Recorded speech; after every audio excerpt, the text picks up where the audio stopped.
قال رب اشرح لي صدري ويسر لي أمري واحلل عقدة من لساني يفقه قولي واجعل لي وزيرا من أهلي هارون أخي اشدد به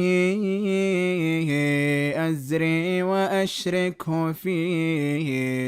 أمري كي نسبحك كثيرا ونذكرك كثيرا إنك كنت بنا بصيرا.